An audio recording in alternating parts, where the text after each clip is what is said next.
नव संवत 2079 चैत्र शुक्ल की आप सबको बहुत बहुत बधाई एवं शुभकामनाएं। आज भी हिंदू अपने सभी धार्मिक, सामाजिक एवं मांगलिक कार्य इसी काल गणना को ध्यान में रखकर करते हैं और हमारे मनीषियों ने इस काल गणना पर बहुत ही शोध और अन्वेषण बहुत बारीकी से किया है। संवत, ऋतु, मास, पक्ष, तिथि, वार, नक्षत्र, ग्रह आदि सभी और साथ में घड़ी, पल, विपल, क्षण आदि का अति सूक्ष्म ज्ञान भारतीय ज्योतिष एवं गणित शास्त्र की ऊंचाई को दर्शाता है। यह संवत सावन ईस्वी पूर्व आरंभ हुआ और इसी से यहाँ 12 महीने का एक वर्ष और 7 दिन का एक सप्ताह रखने का प्रचलन आरंभ हुआ। महीने का हिसाब सूर्य व चंद्रमा की गति पर रखा जाता है। यहाँ 12 राशियाँ और 12 सौर मास हैं।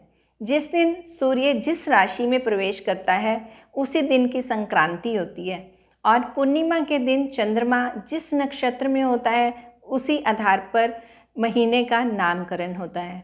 चंद्रवर्ष सौर वर्ष से 11 दिन 3 घाटी और 48 पल छोटा है, इसीलिए हर 3 वर्ष में इसमें एक महीना जोड़ दिया जाता है। और भारतीय काल गणना के अनुसार इसी दिन ब्रह्मा ने मानव सृष्टि का आरंभ किया, इसलिए इस दिन को हम सृष्टि संवत भी कहते हैं। यही दिन हमारे इतिहास के गौरवमयी राजा की याद दिलाता है। हमारे राजा विक्रमादित्य परमवीर, पराक्रमी, यशस्वी, प्रजापालक और महान वैज्ञानिक का राज तिलक हुआ था। उनके राज्यकाल में देश धन धान्य से भरपूर एवं वैभवशाली था।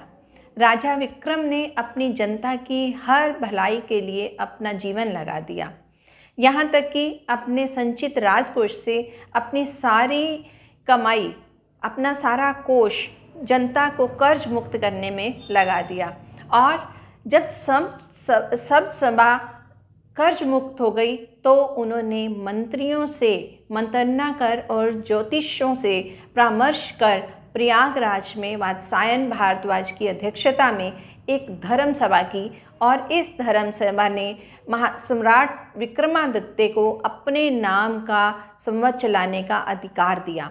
तब से यह दिन विक्रम संवत के नाम से भी जाना जाता है। इसी दिन महर्षि दयानंद जी ने आर्य समाज की स्थापना की और महर्षि ने वेद प्रचार के साथ साथ अष्टांग योग और स्वदेश प्रेम से भारतीयों को स्वतंत्रता, स्वावलंबन एवं स्वाभिमान से जीने की कला सिखाई। आज ही के दिन महाराष्ट्र में गुड्डी पाडवा नाम का पर्व मनाया जाता है। इस दिन घर में घट स्थापना की जाती है। घर में इस दिन नया घड़ा आरंभ किया जाता है। मौसम बदल रहा है, गर्मी आरंभ हो रही है और इस समय नए घड़े का पानी बहुत शीतल और स्वास्थ्यवर्धक है। तो इस दिन हमें सबको नया घड़ा एक आरंभ करना चाहिए और उसका पानी सेवन आरंभ करने से हमारा स्वास्थ्य ठीक रहेगा। वैज्ञानिक दृष्टि से यह समय हिंदू ऋतु संधि का है।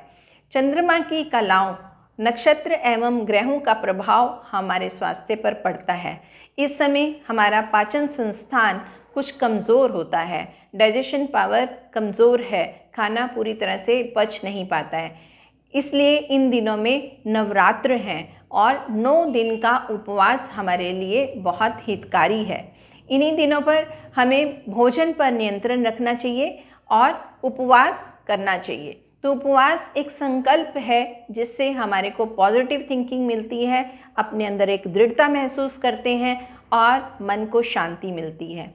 इसी से मुख्य अंतःस्रावी ग्रंथियों के ऊपर प्रभाव पड़ता है जिससे हमारा स्वास्थ्य ठीक रहता है। तो हमें इन दिनों में उपवास करना चाहिए, ये हमारे लिए रिकमेंडेड है।